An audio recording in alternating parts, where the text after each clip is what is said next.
Yeye siku zote alisisitiza kwa ukaidi kwamba watu weusi walikuwa kwa asili duni kuliko watu weupe. Ili kuthibitisha hoja yake, alipasua wazi fuvu la kichwa la mwanamume mweusi bila kificho. Sehemu ya ndani ya mfupa wa fuvu hilo, hasa upande wa nyuma wa kichwa, ilikuwa na mikunjo mitatu ya kipekee ambayo watu weupe hawakuwa nayo. Alidai kuwa huo ndio ulikuwa mzizi wa utumwa kwa watu weusi. Kisha kwa haraka akahitimisha kwamba watu weusi walikuwa kuanzia mifupa yao duni kuliko watu weupe. Kwa hivyo, watu weupe daima waliwatendea watu weusi kama wanyama, wakiwanunyua na kuwauza wapendavyo, wakitumia kazi zao jinsi walivyotaka na kuwanyima uhuru wao maisha yote. Lakini je, watu weusi kweli walizaliwa na akili ya utumwa tayari kuamrishwa? Hili lilikuwa jambo lililogeuza mbingu na dunia, likipindua kabisa mpangilio wa kijamii. Sio tu kwamba watu weupe walimkejeli, bali hata wenzake weusi walimdharau. Kitendo hicho kilimkasirisha sana. Kabla hata yule mzungu hajachomoa bunduki yake, yeye tayari alikuwa amemwelekezea yake. Cha kushangaza zaidi, si tu kwamba angeweza kufurahia haki sawa na watu weupe, bali pia alithubutu kuwaua wale wazungu wakatili kwa ajili ya kuchomoza kwa uhuru wa watu weusi. Yeye alikuwa Django.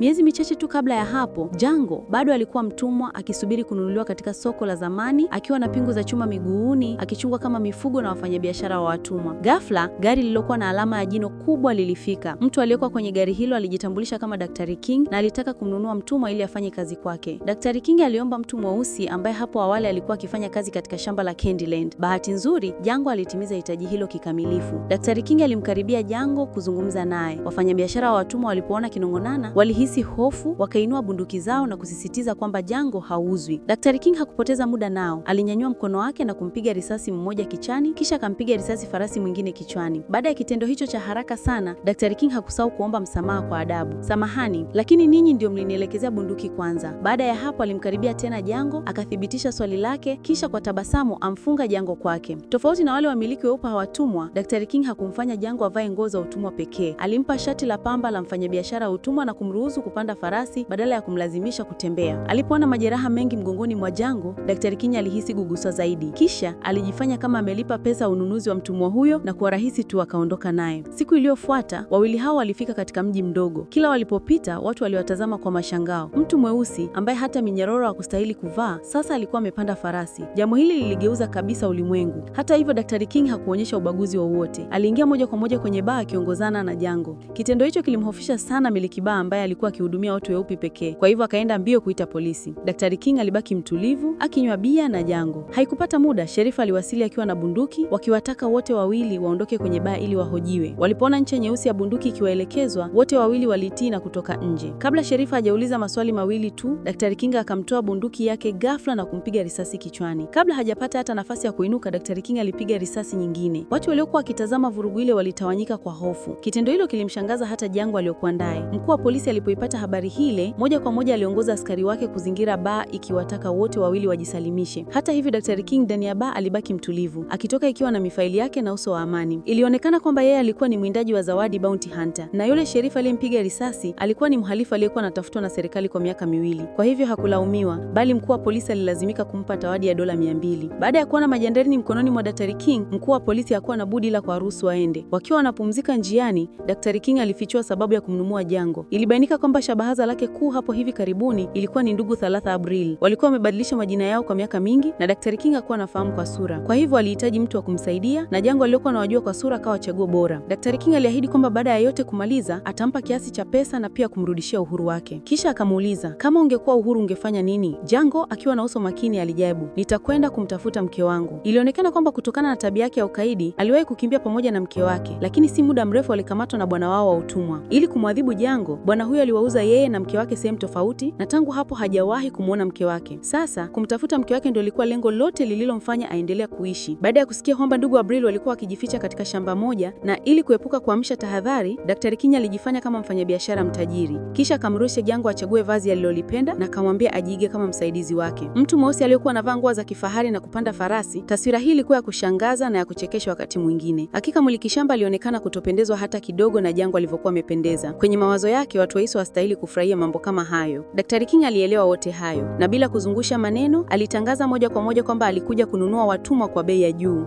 Msimamo wa mmiliki wa watumwa ulibadilika mara moja, na kwa haraka akawalika wote wawili waingie nyumbani kwake. Wakati Daktari King na mmiliki wa watumwa walipokuwa wakijadili kuhusu mauziano, Jango alitumia nafasi hiyo kutafuta walengwa wake katika shamba hilo. Kwa kumuuliza mtumishi wa kike, alifanikiwa haraka kuwapata ndugu watatu wa Brill. Alipoona uso ule, kumbukumbu za zamani zilimjia ghafla kilini. Huyo alikuwa ni yule mwanaume aliyewahi kumpiga viboko miaka mingi iliyopita. Wakati huo, mwanaume huyo alikuwa akijiandaa kumpiga mtumwa mwingine wa kike viboko. Jango akiwa na uso uliojaa hasira alimkaribia. Wakati mtumwa yule wa kike alipokuwa karibu kupigwa, Jango alijitokeza ghafla kama mkombozi wa kushtukiza na kumzuia. Ndugu wa Britau walipomwona mtumwa aliyevaa kwa fahari hivyo, hawakuweza kuamini macho yao. Kabla hawajapata muda wa kuchukua hatua, Jango alinyanyua mkono wake na kumpiga mmoja wao risasi hadi kufa. Kisha akatumia mjeledi kumpiga mwingine na kumwangusha chini. Watu weusi waliokuwa wakizunguka eneo hilo waliganda kwa mshangao. Hawakuweza kufikiria kwamba mtu mweusi angeweza kudhubutu kumpiga mtu mzungu ndani ya shamba la watumwa. Kwa hivyo, watumwa wengi walianza kukusanyika, wakiwa na hamu ya kuona kinachoendelea. Baada ya kutoa hasira yake, Jango mbele ya wote waliokuwa wamekusanyika, alitoa bunduki yake na kumaliza maisha ya mwanaume wa pili. Daktari King aliposikia vurugu hizo, alikimbia haraka kuja. Alipothibitisha kuwa bado kulikuwa na mmoja aliyesalia, aliinua bunduki yake kwa wepesi. Mwanaume huyo alikuwa amepanda farasi na kujaribu kutoroka, lakini hatimaye hakutuka ujuzi wa risasi wa Daktari King. Mlango wa risasi uliposikika, mmiliki wa watumwa alifika akiwa na kundi la wanaume na farasi. Daktari King alitumia ujanja wake wa zamani, akijitambulisha kwa kutumia kitambulisho chake cha mwindaji wa zawadi. Ingawa mmiliki wa watumwa alijawa na hasira moyoni, alipokabiliwa na waraka halali wa serikali wa kumtafuta mhalifu huyo, hakuwa na budi ila kuumeza hasira yake kimya kimya. Hivyo basi, Daktari King na Jango waliwachukua miili ya wale watu watatu waliokuwa wamekufa. Hata hivyo, jioni ilipowadia, mmiliki wa watumwa alirudi tena akiwa na kundi la wanaume na farasi, akiwafuatilia. Mtu mweusi kuthubutu kumuua mtu katika shamba lake lilikuwa jambo asiloweza kuvumilia kamwe, lakini Daktari King akiwa mwindaji wa zawadi mwenye uzoefu, hakuwa mtu wa kudharauliwa. Tayari alikuwa amebashiri kwamba mmiliki wa watumwa wangefanya hivyo. Hivyo kwa siri alikuwa ameweka vilipuzi vingi kwenye gari lao. Alisubiri hadi walipokaribia gari hilo, ndipo kutoka juu ya mlima alipopiga risasi moja ya kulenga kwa usahihi na kulipua gari hilo. Nusu ya wanaume wamiliki wa watumwa waliuawa papo hapo, na waliobaki walikimbia kwa hofu kuu. Mmiliki wa watumwa walipobaki hai na kujaribu kutoroka, Daktari King alimkabidhi Jango bunduki yake. Kwa mshangao mkubwa, Jango alimuua mmiliki huyo wa watumwa kwa risasi moja tu. Ustadi wake wa asili katika kulenga ulimvutia mno Daktari King. Baada ya hatari kuisha, wote wawili waliweza athiri kula kwa amani. Daktari King akimtazama Jango kama mtu mwenye kipaji alisema, "Kwa nini usiendelee kufanya kazi nami? Baada ya msimu huu wa baridi kuisha, nitakusaidia kumpata mke wako." Kia anazidi kwamba katika kila kazi watakayofanya, Jango atapata theluthi ya malipo ya zawadi. Jango ingawa alikuwa na shaka kidogo, lakini alikubali mara moja. Kwa kweli kulikuwa na nini kitakachompendeza zaidi kuliko kuwaua wazungu na kulipwa kwa hilo? Siku iliyofuata, Jango alivaa madazi mapya kupigana. Wote wawili walinunua farasi mapya. Kuanzia hapo, mtu mweusi na mmoja mzungu walianza safari yao ya uwindaji wa zawadi. Siku hiyo, wawili walifika kilimani kijiandaa kwa jukumu nipya. Kwa sababu mwanawe wa mhalifu aliyekuwa anatafutwa alikuwa daima karibu na baba yake, Jango alimulenga shabaha, lakini hakuweza kujishawishi kupiga risasi. Alikuwa bado anachembea wema ndani ya moyo wake kwa dunia hii. Ili kumtia moyo, Daktari King alitoa waraka wa serikali wa kumtaka huyo mhalifu akasimulia kila uhalifu uliokuwa ameufanya, mauaji, uporaji na wizi, kisha akaeleza kwa uwazi kwamba kukamilisha kazi hiyo ingewapatia zawadi ya dola 7,000. Hatimaye Jango hakuchelewa tena, alivuta kitufe cha risasi na kumaliza maisha ya mhalifu huyo. Katika kipindi kilichofuata, wote wawili waliendelea kufanya kazi za uwindaji wa zawadi. Jango alipata uzoefu mwingi wa mapambano. Kasi yake ya kutoa bunduki ikawa ya ajabu mno na usahihi wake ukaimarika. Kwa uratiba wao wa kamilifu, hata kazi ngumu zilizohusisha makundi ya wahalifu waliokuwa na silaha ziliweza kukamilika kwa urahisi. Hivyo msimu mzima wa baridi ulipita kama upepo. Wote wawili walijikusanyia utajiri mkubwa. Kazi yao ya pili ilikuwa kumtafuta mke wa Jango. Kwanza walifika kwenye mji mdogo uliokuwa nafahamu kama kitovu cha biashara ya watumwa. Kwa kuangalia rekodi za mauziano, Daktari King alipata haraka mahali alikouzwa mke wa Jango. Alikuwa ameuzwa kwenye shamba lingine, Candyland, lililomiliki mwanaume mzungu asiye na utuno. Alikuwa na maadili, alikuwa na utuno. Hii aitwango Candyland lilimumiliki mwanaume mzungu asiye na utuno waitwa Calvin Candy. Lakini wazo la kumnunua mtumwa wa kike moja kwa moja kwa Candy halikuwa jambo rahisi. Uwizi wa moja kwa moja ungevunja sheria na uporaji wa wazi hata ungeweza kushindika. Kwa hivyo, Daktari King akabuni mpango mwingine wa ujanja. Jango atajifanya kama mfanyabiashara wa watumwa aliyebobea kununua wapigana hamia wemsi wa ulingoni. Watajitokeza kana kwamba wanataka kununua kundi la wapigana hiyo, na kwa bahati wangenunua pia mke wa Jango. Lakini hawakutarajia kwamba Candy hakuwa mtu wa kawaida. Alikuwa mtu mwenye wazimu, mwenye kiburi na mwenye ujauri. Wakati Daktari King na Jango walipofika kwenye jumba la Candy, walikuta watumwa weusi wengi wako hapo. Kila mmoja alikuwa na kazi yake maalum. Wakiongozwa na mkili mpinafsi wa Candy, wote wawili walikutana na Candy, yule mwanaume mwovu mnajulikana. Tofauti na wamiliki wa watumwa wengine, Candy hakuwabagua tu watumwa weusi walikuwa mzunguka, bali alikuwa pia na wafadhili sana watumwa wa kike wazuri. Wakati huo ndani ya chumba, wapigana wawili weusi walikuwa wakipigana kwa ukali mno. Watu waliokuwa karibu nao hawakuweza kuvumilia kuangalia moja kwa moja tukio hilo lenye damu nyingi. Ni Candy pekee aliyeenda kuwazidi kuwa na mweshoku kwa mpambano ulivyoendelea. Hatimaye alitupia hata nyondo mshindi, akimwamuru kummaliza aliyeshindwa. Wakiwa wamekabiliwa na mtu asiye na ubinadamu kabisa kama huyo, Jango alionekana kutoyumbishwa. Hata alipozungumza, alitumia alitumia sauti ya uchokozi. Kendi, ingawa alihisi kudhalilishwa, alijizuia hasira yake, kwa sababu hakuna mtu ambaye angepiga kelele kwa yule anayemletea pesa mlangoni. Wakati huo, Daktari King alisimamia mpango huo kwa ustadi. Kama kuna mtu anayefaa, niko tayari kulipa bei kubwa ya dola 12,000. Kiasi hiki kikubwa mara moja kilichochea hamu ya Kendi. Siku iliyofuata, Kendi aliwaongoza wote wawili kwenda kwenye uwanja wake ambako wapiganaji wake wenye nguvu zaidi waliwekwa. Njiani, Django alijitumbukiza kabisa katika jukumu lake la mfanyabiashara wa watumwa. Alipokabiliwa na kejeli za watu weupe, alijibu papo hapo, hata akampiga adui wake na farasi wake chini. Kendi alipoona ugome ulikuwa karibu kuzuka, aliingilia kwa wakati mwafaka. Walipoendelea njiani, ili kuimarisha zaidi utambulisho wake, Django aliwaonya watumwa weusi waliokuwa karibu naye kwa sauti kubwa, hata akiwaita kwa dharau kikundi cha wapumbavu. Kitendo hicho hakikumvutia tu Kendi, bali pia kilimfanya Daktari King kuwa na wasiwasi. Kwa haraka alimshauri Django, usifanye mambo ya kipumbavu kumchokoza Kendi, la sivyo tutakufa wote hapa. Ingawa Django alijua alikuwa akifanya maigizo, kitu fulani moyoni mwake kilikuwa kimebadilika. Walipokaribia shamba, waligundua mpiganaji mweusi aliyekuwa akijaribu kutoroka. Mtu huyo mweusi alikuwa akifukuzwa na watu weupe wenye mbwa, akiwa amepanda juu ya mti na akikakaa kushuka. Kendi alipoona hali hiyo, aliwaambia watu wake wavute mbwa nyuma, na akamwambia yule mtu mweusi kwa upole wa uongo, sawa, shuka chini. Ilibainika kuwa Kendi alikuwa amelipa dola 500 kumnunua mtu huyo mweusi, na sasa alitaka kutoroka kabla hata hajapigana pambano moja. Jambo hilo lilimkasirisha sana Kendi. Daktari King, akijua ukatili wa Kendi, alijaribu haraka kusema kuwa yuko tayari kumnunua yule mtu mweusi tena. Kwa mshangao, Django, ambaye naye alikuwa mweusi, alizungumza ghafla, hatupasi kupoteza hata senti moja kwake. Django alijua kwamba huruma kama hiyo ingetilia shaka mpango mzima. Hivyo Daktari King alilazimika kuondoa pendekezo lake la upole. Kendi alibaki amechanganyikiwa, lakini kwa ujanja wake hakuwa na nia ya kuliacha jambo hilo lipite kirahisi. Kendi alitembea kwa utulivu akimkabili Django. Kama hutaki kumwokoa, basi nitakuonesha onyesho zuri, alisema. Kisha akawaamburu watu wake watoe mbwa ili wamrarue yule mpiganaji mweusi hadi kufa. Django hakuwa na chaguo jingine ila kuigiza ukatili. Ni kwa njia hiyo tu angeweza kupata imani ya Kendi. Si muda mrefu baadaye, wote walifika Candyland. Msimamizi wa nyumba hiyo alikuwa mtumwa mzee mwenye mguu mmoja. Alikuwa amehudumia familia ya Kendi kwa miongo kadhaa, na roho ya utumwa ilikuwa imejikita ndani kabisa katika mifupa yake. Ingawa alikuwa mweusi, alikuwa akilinda maslahi ya watu weupe kwa moyo wote. Kwa hiyo, alipomwona Django amepanda farasi, hakuweza kujizuia kumtukana. Ni baada tu ya Kendi kufichua utambulisho wake wa Django, ndipo aliacha kulalamika. Hakuweza kuvumilia kuona mtu yoyote mweusi akiwa na hadhi ya juu kuliko yeye. Wakati huo huo, dada yake Kendi alikuwa pia kuja kuwasalimia wageni hao. Baada ya kujua kuwa mke wa Django alikuwa akizungumza Kijerumani, Daktari King alitumia nafasi hiyo kuomba mtumwa wa kike anayezungumza Kijerumani amhudumie jioni ya leo ili kukamilisha mpango wa mauziano. Kendi alikubali mara moja na akataja jina la mke wa Django. Utendo huo lilimkasirisha sana Kendi. Dae, msimamizi wa nyumba hiyo, alisema haingekuwa rahisi kwa sababu siku kadhaa zilizopita alikuwa amejaribu kutoroka na sasa alikuwa amefungwa ndani ya sanduku la joto. Sanduku la joto kwa maana yake ni kwamba ni kama jinaza ambalo limezikwa chini ya ardhi. Django alipoona mke wake akiteswa namna hiyo, moyo wake uliumaa sana, lakini kwa malengo makubwa zaidi alilazimika kuvumilia. Si muda mrefu, Brumhilda aliletwa katika chumba cha Daktari King akiwa mrembo na mwenye mng'ao. Ili kuepuka kusikilizwa, Daktari King alizungumza naye kwa Kijerumani, akamwambia tulie bila kujali kitakachoona. Brumhilda akiwa bado amechanganyikiwa, mlango wa chumba ukafunguliwa taratibu. Django akaingia akiwa na uso wa furaha na fahari. Wapenzi waliotengana kwa muda mrefu hatimaye walikutana tena. Brumhilda alipomwona Django katika hali hiyo, alifurahi sana kiasi cha kuzimia. Hivyo basi, mpango wa pili ulilazimika kuendelea. Wakati wa chakula cha jioni, Daktari King aliwasilisha orodha ya wapiganaji aliotaka kununua na akajadili jambo hilo na Kendi kwa muda. Kwa hakika, hakujali nani Kendi atakayemuuza. Alichojali ni jinsi gani ya kumchukua mke wa Django bila kutiliwa shaka. Wakati huo, Django alikuwa akijizuia kufurahia kuonana na mke wake, akijifanya kujadili kuhusu uchaguzi wa wapiganaji mezani, lakini Brumhilda, akiwa mtumwa wa kike, hakuweza kuficha furaha yake. Katika kipindi hicho, alikuwa akimtazama Django kwa macho ya maana special. Kitendo hicho kiligundulika haraka na yule mzee msimamizi, ambaye akaamua kwamba wawili hawa must kuwa wanajuana kabla ya hapo. Kisha akamvuta Brumhilda ingia jikoni na akaanza kumhoji. Ingawa alipata majibu ya kukananisha, hakukata tamaa. Wakati huo mezani, ili kumridhisha Kendi, Django alishusha makusudi bei aliyopendekeza. Daktari King akatumia fursa hiyo kupandisha bei. Wote wawili walifanya kazi kwa uratibu utaratibu mkamilifu, wakafanikisha makubaliano ya dola 12,000. Hatimaye hiyo, mauziano yalipangwa kufanyika siku 5 baadaye. Kwa kukabiliwa na kiasi kikubwa kama hicho, Kendi alifurahi sana. Mara baada ya mazungumzo ya biashara kukamilika, Kendi alitaka kujiburudisha. Kwa shauri la msimamizi wake, nguo za Brumhilda zilivula mbele ya wote. Mgongo wake uliojaa makaru ulionekana wazi. Kwa Kendi, mgongo kama huo ulikuwa ishara ya mafanikio yake. Alipoona tukio hilo, Django alijaa hasira, akitaka kutoa bunduki yake, lakini kwa ajili ya lengo kubwa zaidi, alijizuia tena. Kwa bahati nzuri, dada yake Kendi aliingia na kumaliza maonyesho ya kikatili hayo. Hata hivyo, kwa kuangalia mwitikio wa Django, yule mzee msimamizi alithibitisha zaidi mashaka yake.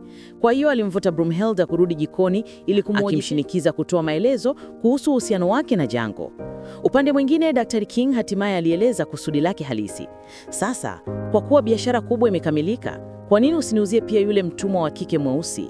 Kendi aliposikia hivyo, hakukataa. Kinyume chake, alifurahia kwa siri wazo la kupata kiasi kingine kikubwa cha pesa.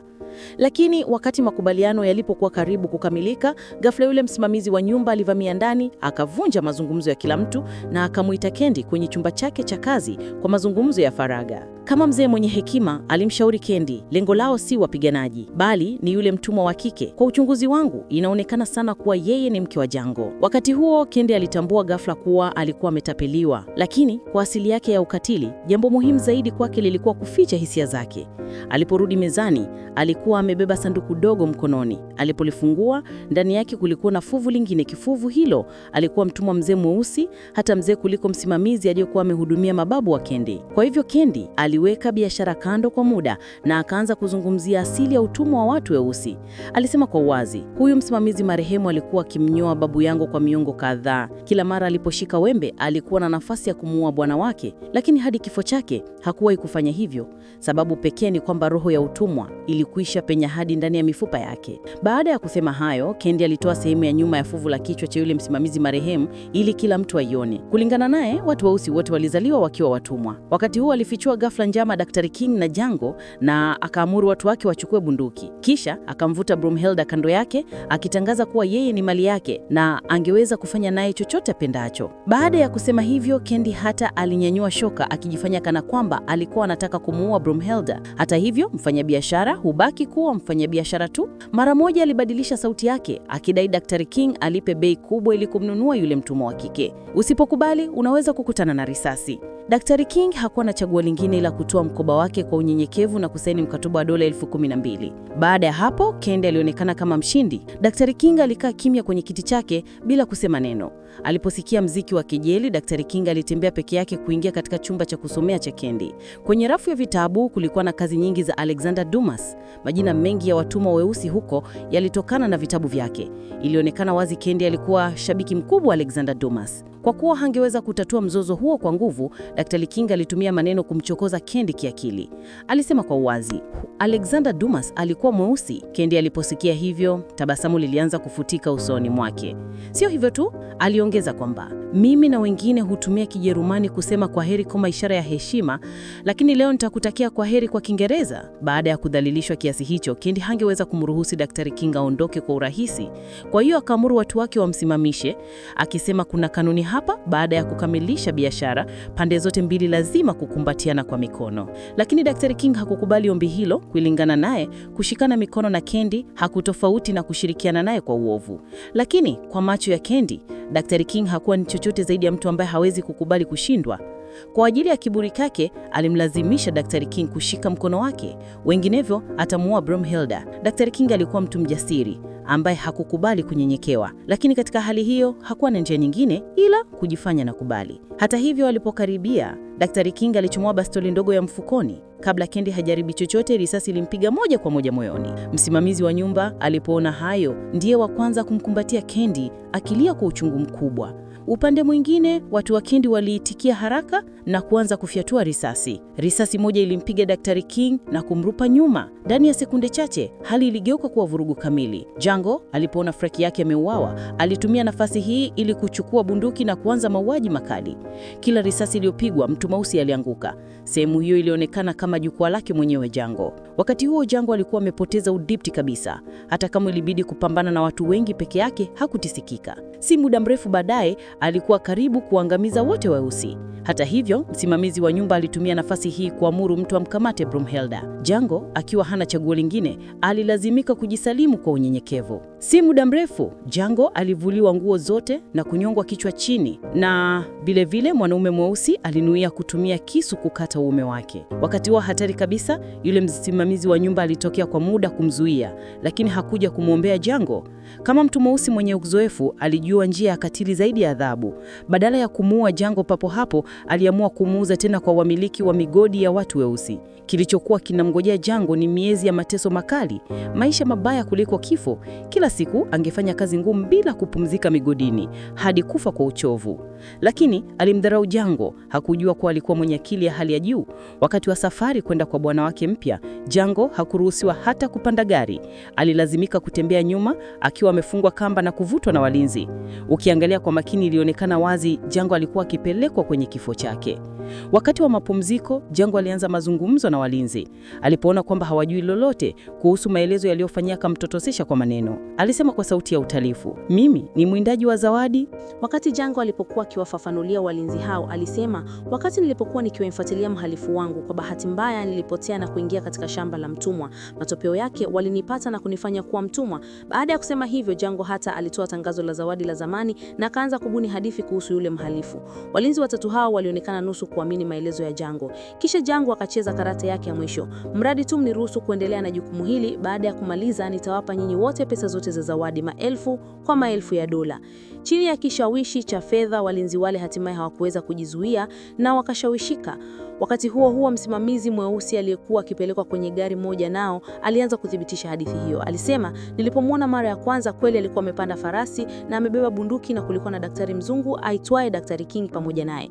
Walisikia hivyo, walinzi watatu wakaanza kumwamini Jango kabisa. Sio tu kwamba walikubali kwenda naye kwenye jukumu hilo, bali pia walimpa bunduki na farasi. Lakini jambo lisilotarajiwa lilitokea. Punde tu Jango aliposhika bunduki, aliwapiga risasi wawili kati yao papo hapo, na mara tu baada ya hapo, watatu ambaye alijaribu kujibu kwa haraka na alipigwa risasi na kuua papo hapo. Baada ya kuondoa walinzi hao, Jango alipata uhuru wake tena. Mtumwa mweusi aliyekuwa akisafiri naye kwenye gari hilo alibaki ameduaa kwa mshangao mkubwa kutokana na tukio hilo.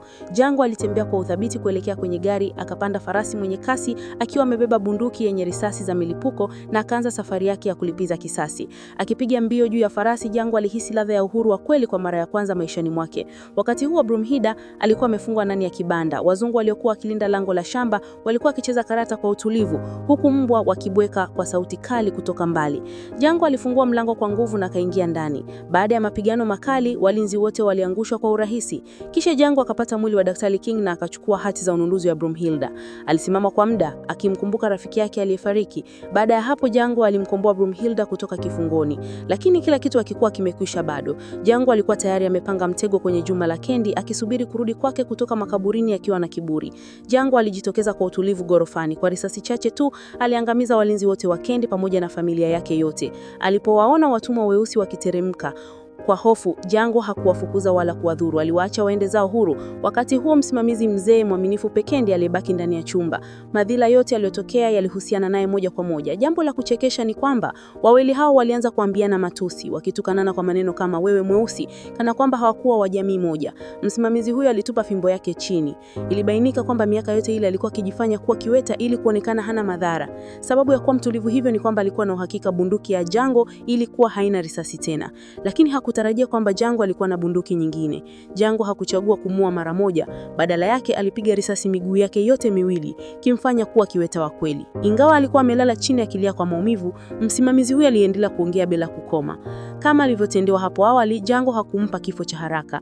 Alilipua mabomu aliyokuwa ameafichia mapema, kisha Jango aliteuka na akatoka nje kwa utulivu, akifurahia mandhari ya milipuko hiyo mikubwa kama fataki zinazochanua angani. Baada ya yote kutulia, Jango alimchukua Brumhilda na kuanza safari yao ya kuelekea kwenye uhuru. Wakati huo Jango alikuwa ameachiliwa kwa mwili na roho. Thamani ya filamu ilimo katika umaarufu wake, na thamani ya tathmini ya filamu imo katika kuelewa maana yake. Hapo ndipo hadithi ya leo inafika mwisho.